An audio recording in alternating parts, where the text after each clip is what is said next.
I do believe, working firsthand with immigrant students that come to my campus specifically, I do see the pain in their eyes. I see the difficulties that the family is having to endure with the relocation from one country to another, something that they loved wholeheartedly and have had to give up because there are no jobs, because there is no way to support their family. They've had to come into the United States, whether it be as an undocumented visitor or as an immigrant that's got, all their paperwork in order. Just the mere fact that they're leaving their country and everything that they love is a big challenge for them.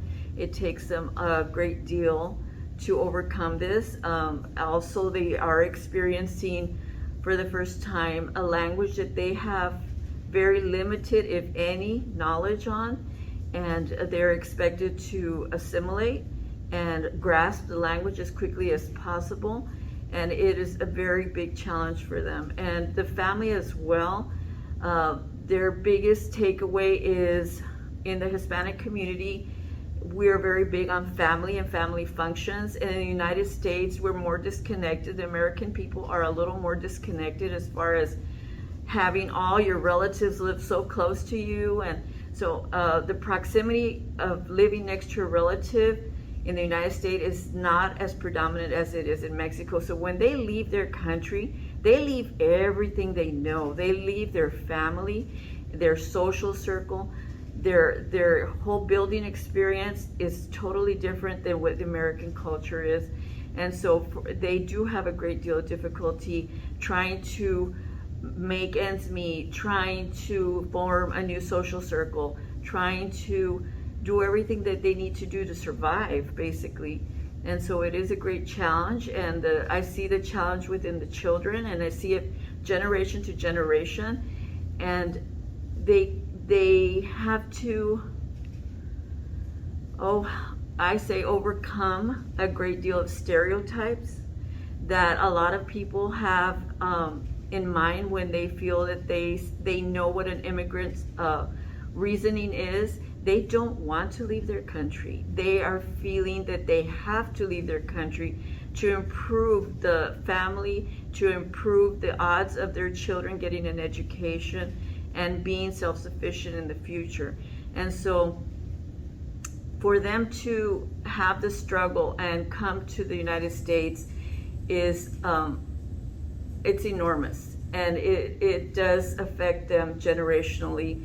And a lot of the times you will see that these immigrants are very quiet, very introverted, very to themselves, because they're just trying to not make any waves.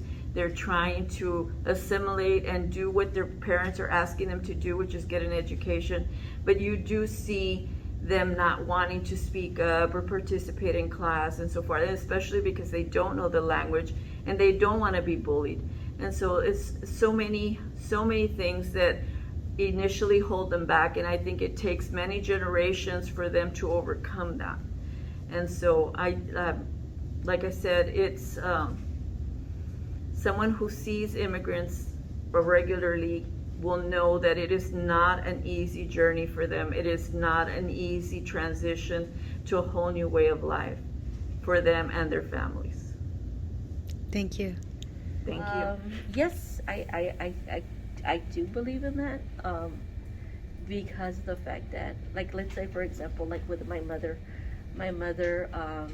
her mother died when my mom was very young. She was only about 3 years old. Her father tried to raise her as much as he could, but it wasn't, it was hard for him. He was living in Mexico. He had his sugarcane farm he had to tend to and stuff, and he couldn't really raise small children. And so her and her sister and her brother were sent to live with their aunt, which lived in Westlaco. And she was not exactly the most loving person. And so I guess that's the way she was raised. So that's the way she kind of raised my mother and her siblings. And so my mom tried really, really hard to not be like her. Whereas my aunt, she took on kind of the same kind of, um, child rearing ideas that she had. So I think there it is. I mean, I think it gets passed on from one generation to another. And if you're not careful, you are going to continue that trauma. Whereas if you make a conscious effort not to, okay, then it kind of like, stops it. Um, have you been affected in a way? Like I said, with my mom, she would tell us a lot that she did not want us to have that kind of upbringing, and so I guess in a way, I guess I could say I was affected by it, but in a good way instead of in a bad way. Do you think the RGB has been affected by? I think it does. Working with a school, you see it all the time. You see how a lot of these kids have this mentality that this is as good as it gets and that they cannot make their lives better. I mean, even though you tell them and you try to show them, look, if this is, this is how we can do things, this is how we can improve ourselves, and they'll kind of like put a barrier up, like, no, this is who I am, this is what I'm gonna be, and they feel like there's no way out. So yes. Do you believe in intergenerational trauma? Yes, I do believe. Quite. So, and this is diving into me. I do believe in intergenerational trauma because, especially children of migrants that come to a new country that have even, memories or experiences either of abuse or poverty or different types of traumas that they carry with them, they also put them on their children. I know my parents grew up very, very poor in Mexico, so when they came over here, we also they had that mentality of living in poverty, and so that manifested in them, and then from their parents to them, and then that also manifested in me. I do see myself in many, many ways because aside from generational trauma, there is also Marianismo from Mexican culture. We talk about machismo quite a bit, but we don't ever mention Marianismo, which is, I think something that needs to be a conversation and in conversation side by side by machismo. And I think growing up here in the Valley, um, I do see it quite a lot in the work environment. I see it amongst friends or amongst women, where even women will be putting themselves down, whether it's they themselves, continuing on that machismo that they grew up with or that Marianismo. Um, because of that, I will also see it in my students. So my students may also be third generation, fourth generation here, but it's so sad, and it's a conversation I have with them where I tell them, hey, I grew up in this horrible, horrible place and I got out of that. I broke the cycle. And it's constant reminder to my students that they too can break that cycle. Even as bad as it may seem, and even as bad as you think, like, I'm never going to get out of here. I'm never going to like not have bucket showers or have food to eat. Like, it is possible to break from that cycle. And I think being education, which I absolutely love, is somewhere where I could really, share my story and hopefully inspire, my little ones here to also want to break that cycle. So when I think about generational trauma, it's it's quite sad because it doesn't just stop there. I myself am going into more personal, right? Where I grew up in, how I grew up, with all, not to get into detail, right? Um, I see it in myself. I see it in my insecurities. I see it in my imposter syndrome. I see it even with my CPTSD, So me, myself, like, I'm seeking help and I'm first generation here.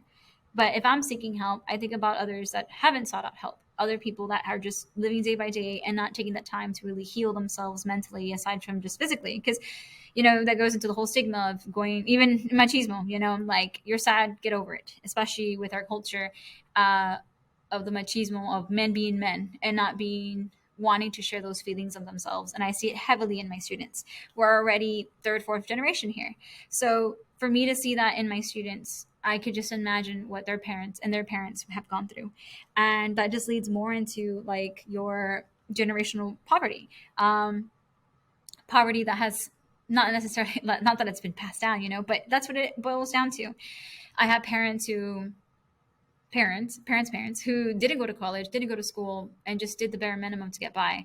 Then when they had kids, and unfortunately also early, they also ended up going into that trap and repeating the cycle, to the point where now I have their students here, their kiddos here, that struggle with the idea of even making it to college, because they think that no, it's only for people that have money. Oh, it's only for people that have a good home and this and that. When no, it's not. And I tell them, like, the biggest revolution you can do is get educated. So for me, I feel like the trauma that lingers amongst communities is just continuous until we break that cycle. And it starts with, yes, I love my culture. Yes, I love being Chicana. I love, going to Monterrey. I'm so proud of my mom. I'm so proud of, like, my family, those family around me. But do I heavily believe that sometimes we may carry on types of mentalities? Yes, absolutely. And should it be addressed and brought into conversation? Yes, it should be. Going into, have you ever been affected in any way? Yeah, obviously. So I think emotionally, mentally, all those things, right? But I think here, more than anything, where it does get to me, if anything, is seeing my students go through it. I'm seeking help. I'm seeking, a therapist to go through navigate these emotions, because as a kid, you don't navigate through these things. You just think like it's normal. Like going to school myself, I thought it was normal that parents yell at you. I thought it was normal that, it just becomes so normal that even being poor, I didn't realize I was poor until I was in second or third grade, when I realized, like, oh wait, you guys don't have water, wait, you guys don't have light, wait, what, like, those type of things. So I think it takes out a huge moment of self-reflection, or just taking yourself out, just to realize how much it's affecting you and how it continues to affect you. I know that even something small, like finishing all the food on my plate because there wasn't any food, some things like that, like taking it up as an adult, having that same, panic when you leave food behind. And, that stems from poverty, that stems from the traumas of poverty, in which I think it's not enough conversation here in the Valley. My parents had less than $3,000 a year, and we had a family of 8. And so we lived a pretty harsh life, a pretty rough life. And I wasn't the only one. And that's the thing. And I see my students now, and I know exactly where they're coming from. So can it continue? Yes. How do we stop and break the cycle? It's just a matter of informing. I think it's also a matter of inspiring these kids to break that cycle, because we can't unless they want to, like they have to bring themselves to do that. So it affects me not only in my personal level, in my day to day, but it also affects me in my, in my line of work. I see parents coming in, or I see students where we may need to call CPS, and that just doesn't. It's just a band aid, and sometimes I find myself also like triggered in a sense, because it reminds me too much of home. So, is it serious? Yes, I think so. Do you think the RGB has been affected by it? Of course, as mentioned. So I live in the valley. So again, going back into that, if I experience this, then obviously there's more people that experience it as well. I think that we have many people in power and politically, and many people governing our schools, in which they don't take a moment to look at these statistics, because it ends up being that we end up becoming statistics. I, as a child, was a statistic, and we shouldn't see our kids as numbers. We shouldn't see our community as numbers, but that's what we have. And unless we elect people that actually go into office, whether it's local or higher up, then we actually start seeing some changes. Because I feel like if I can try to inspire my classroom, and every year I get about 100 kids, but that's it. I mean, I feel like if the only way to tackle the situation and be able to address this, whether it's poverty or trauma, or that cycle that's endless, it'll only be fixed by educating the public. Even as simple as, or silly as that may sound, but I feel like if we don't do more, um, it's just going to be a continuous cycle. And yeah, so that's very heartbreaking, but that is the value for you. A mixture of, two communities and two cultures to blend in to make one. that is very, I think, very unique to the valley, to Rio Grande Valley. But just as there are good parts of the valley, there are also some sad parts and some bad parts. And I think if we're in school here as teachers or educators or anybody that really has access to, be able to inspire the youth, I think they should do so. Um, Also be proud of their community, be proud of their identity. I know that I myself as a kid envied lighter skin or lighter skin tones, and now I refuse to dye my hair because I'm proud of my roots. I'm proud of, quite literally, proud of my skin tone. I'm proud of who I am and the struggles my parents came through this. But I know growing up, it wasn't always like that. I know I was very disappointed and very ashamed and embarrassed from where I came from. And if we don't talk about it, I know there's going to be many, many, many people like me that are going to be going through this identity crisis, even as kids or growing up and becoming adults, where they themselves have been struggling with some type of identity. So, yeah, thank you. Mr. Alvarado. Okay, so do I believe in intergenerational trauma? Yes. I've never been affected by it personally, but I know that my grandparents have been. I know that their, parents have been as well. My aunts, my mom, right? Because they grew up poor, they grew up having to work up north, so they had to carry that trauma with them of all the things that they saw when they were, working in the migrant fields, the racism that they dealt with, the segregation, the prejudice people, the farm, the landowners, right? The way they treated my grandma, the way they treated my aunts, just being young girls, not even teenagers out there, and the things that they would see and that they had to witness firsthand. I know for them it's something that they never will forget, right? The way that they had to grow up, sleeping 4 or 5 to a room, on the floor, not having money to buy a meal maybe in a certain day, right? Having to wait the week till they get paid or whatever. So yeah, I do feel like intergenerational trauma is live. Again, I've never been affected by it personally, but I know my family members have been.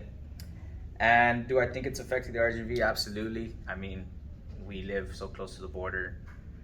I know just at the school that I work at, most students, have grown up working in the fields, or they've grown up, knowing that their parents work in the fields. And it's one of those things that, they're gonna see a bunch of things in their life that most adults, in a different part of the country maybe have never even experienced or don't even have a clue of what that may be, because it's not their normal way of life.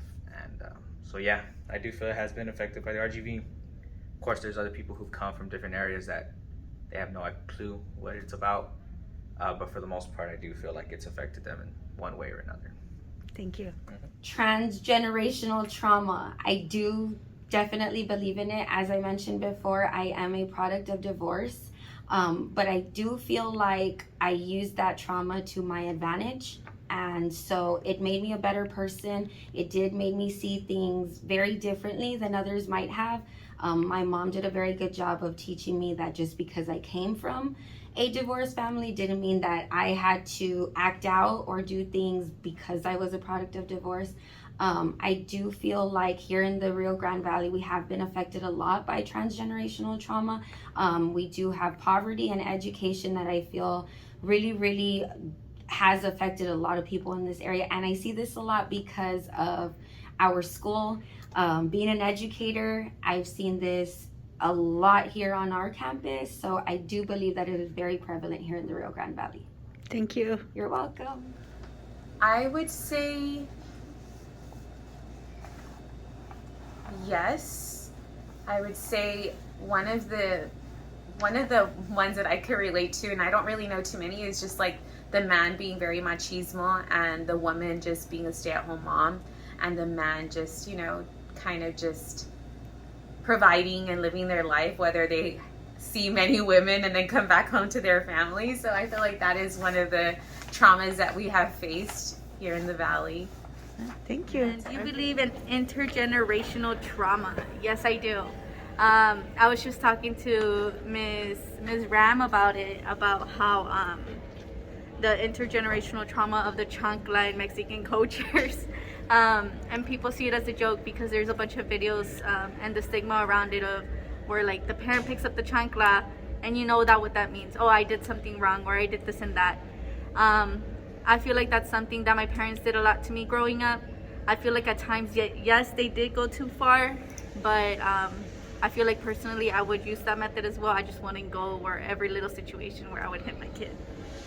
Have you been affected in any way? I wouldn't say I was affected in a negative way. I would say that I was affected in a really positive way, only because I feel like that's what made me the person that I am today. I feel like I pushed myself knowing that my dad wanted the best for me. And even though he did hit me to show me those lessons, I feel like I think back now, oh, he did it because he wanted me to be better. And do you think the RGB has been affected by it? No, I do not, sadly. I feel like these kids don't get punished the way that we used to at all anymore. I feel like if they did, I feel like there would be some change around it. But no, I don't think that the RGB has been affected by it. But thank you. Thank you. I think that it is still here in the Rio Grande Valley. I think the more I think about it, the more it resonates with me, even with the students that we have here at our own campus. I feel that the women are not as or confident, maybe that they should. I'm so sorry. I feel that maybe I don't want to say, and I don't want to offend anyone, but I feel the lack of education and the things that they are capable of doing, and we need to help them. We need to help the men and the women that come from Mexico, from other countries, so that they know that we're living here in a world of freedom, that they don't need to continue having those insecurities that they come with when they immigrate. And so I think that the RGV does get affected by that, but it's our responsibility to educate them. Thank you so much. Beautiful. You're welcome. God, he's very proud. Do I believe in intergenerational trauma? Many people can say that, well, woe's me. It happened to my family. I'm never going to get better. I'm never going to this. I'm never going to that. Not me. My family, my mom's side, that's who I was raised by because my parents divorced. They were very hard workers, migrants. They believed that if you work hard, you can accomplish anything. And I can recall my mom telling me when I finished high school, that's it. That's all I wanted from you. If you want more, you have to work at it. I don't have any other way of sending you to college. You have to figure it out. And I did. I went, paid for my tuition, found a job. Took me longer than normal, but I worked. I saved. I would see my brother going out to eat when we were in school, and I would have a peanut butter and jelly sandwich. Yet, lo and behold, I graduated. He didn't. And it really made a difference. I wanted more, and I was just able to finish getting my master's just recently, and that was 20 years after I got my bachelor's. I was finally able to financially do this because I had been married, and we were just starting out, and I didn't want to put that financial strain on my husband as newlyweds. And now that I'm 20-some years into the profession, I decided, you know what, I'm going to get my master's, and I did.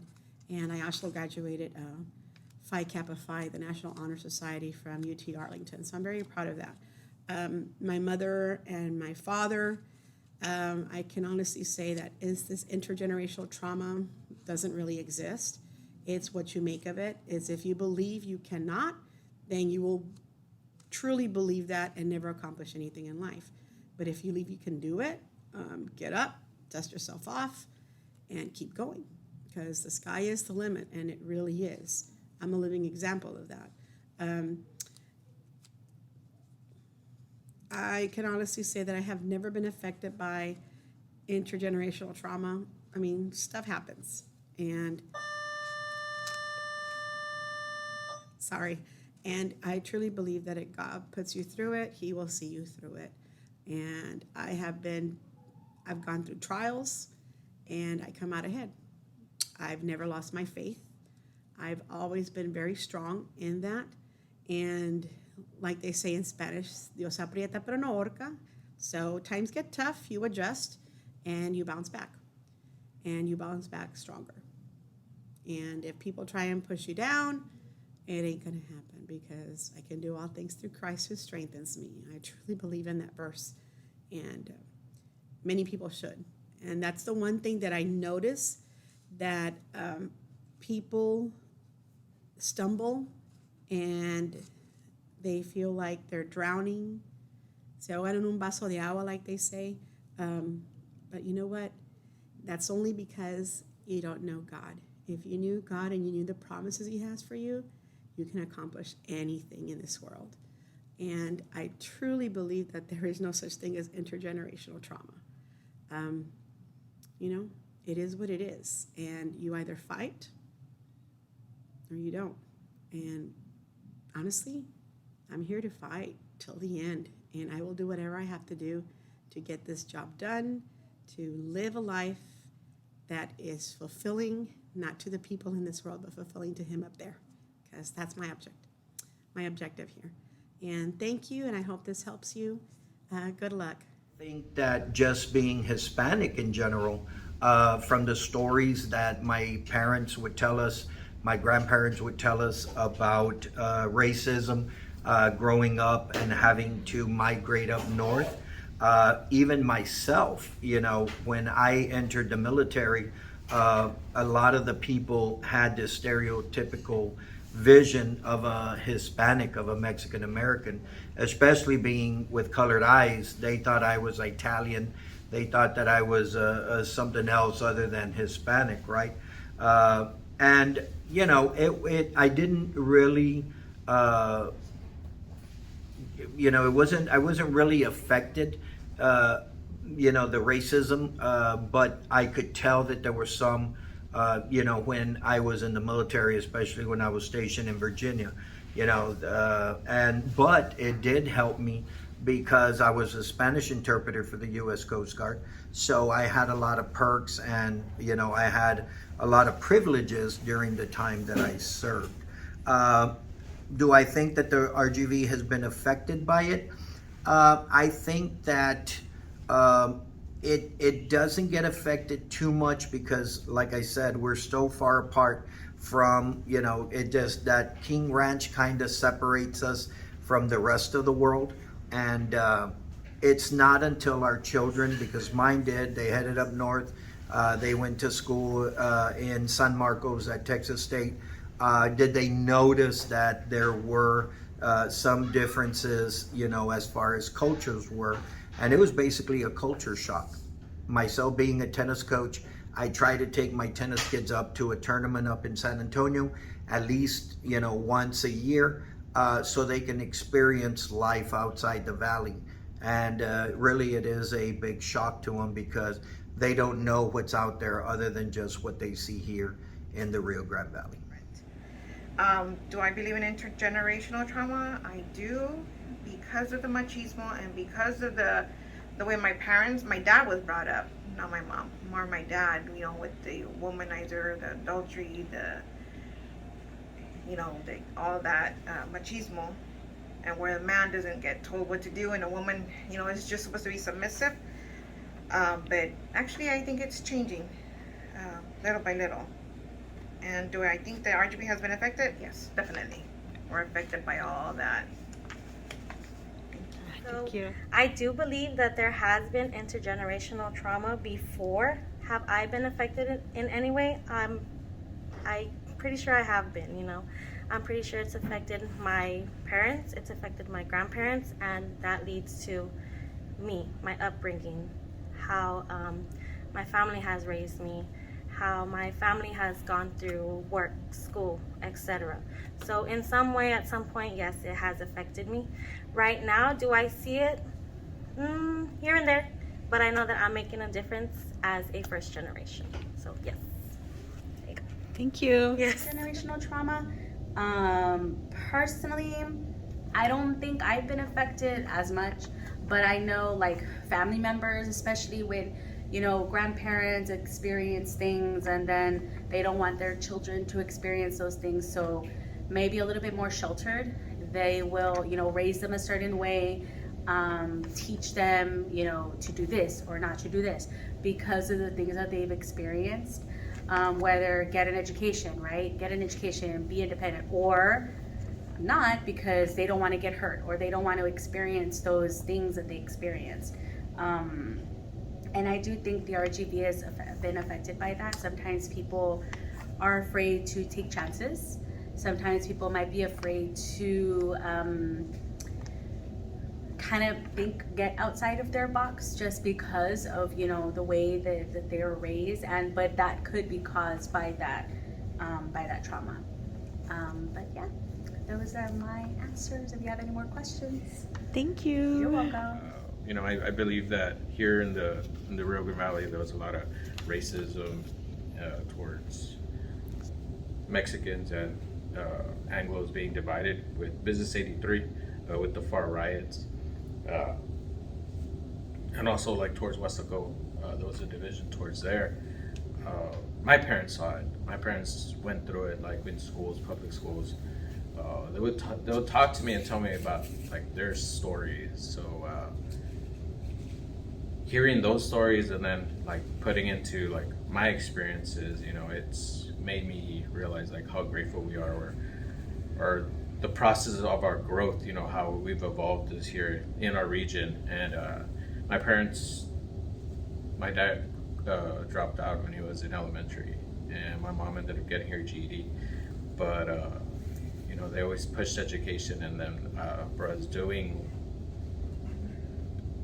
pursuing things that we loved, you know. And I don't know, yeah, it's a wild story, but I do feel that the trauma sometimes creates direction towards wanting to make a change.